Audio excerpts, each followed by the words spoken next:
Hello साथीहरु, good morning. आज चाहिँ म मावली मोमोमा छु अनि यहाँ चाहिँ सुँगुर काट्ने भनेर हामी पानी तताउँदैछौँ। हामी चाहिँ पानी तताएर अनि सुँगुरलाई अनि पिल्साउँछौँ अनि त्यसरी हामी यो गर्छौँ। हेर्न सक्नुहुन्छ त्यहाँ हाम्रो त्यो काले कुकुरले पनि हेर्दैछ। अनि यहाँ सुँगुर देखाउँछु है, त्यहाँ सुँगुर पनि त्यहाँ छ। अनि मोमोको करेसा बारी अनि फेरि मौसम हेर्नुहोस् न, पानी परेर सबै भिजेर अनि मौसमहरू पनि सबै पानी परेको सुँगुर मार्नु पनि नदेला जस्तो भइरहेको थियो क्या।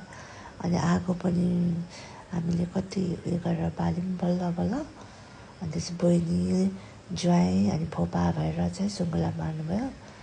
अनि ज्वाइँले चाहिँ सुँगुर मार्नुभयो। अनि फेरि त्यो फोपाले फेरि अनि बल्ल सुँगुरलाई बाहिर निकाल्नुभयो। अहिले चाहिँ बहिनी पनि आगो फुक्दैछ अनि हामी सबैजना मिलेर अनि काम गर्दैछौँ। अनि फोपा मोमा अनि पानी हाम्रो उम्लिँदैछ। पानी उम्लिएर उम्लाउनुपर्छ मजाले अनि बहिनीले त्यहाँ हेर्दैछ। अनि हामीले सुँगुर यसरी पिल्साउँछौँ। मर्तेल लायो भने गनाउँछ नि त, बरु पानी ततायो भने। अनि अङ्कल अनि ज्वाइँ भएर काट्नु हुँदैछ सुँगुर। अनि आज सुँगुर काट्दैछौँ। अनि हामी फेरि तरकारी पनि पकाइहालेको मैले। अनि एकदम मिठो भएको थियो। अनि सबैजनालाई खाना हामी चाहिँ आज मावली घरमा छौँ है, मावली बोजू सासूको घरमा छौँ।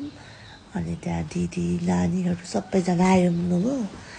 अनि हामी सबैजना मिलेर खाना खायौँ। अनि त्यसपछि घरमा आएर मोमो पकाउनुको लागि प्याज मैदा हामीले रेडी गरेछौँ। स्प्राइट देख्न सक्नुहुन्छ। अनि हामी मैदा प्याजहरू मेरो दिदीले मोमो किमा गर्नुहुँदैछ। हामी मोमो खानको लागि हामीले चाहिँ प्याज छिल्दैछु। अनि प्याजहरू काटेर अनि मोमोहरू सब रेडी गर्दैछौँ। हेर्न सक्छ हामीले मरमसला लगाएर मोलेर रेडी गरिरहेका छौँ। अनि हामीलाई एकदम मिठो स्वादले हामीले मैदा पनि बनायौँ। अनि बेल्न सुरु गर्दैछौँ हामी यहाँ बेल्न। अनि बेलेर हामी मोमो पनि बनाउँदैछौँ। अनि दिदीले बेल्ने, म चाहिँ बनाउने। अनि रमाइलो भइरहेछ। अनि एकदम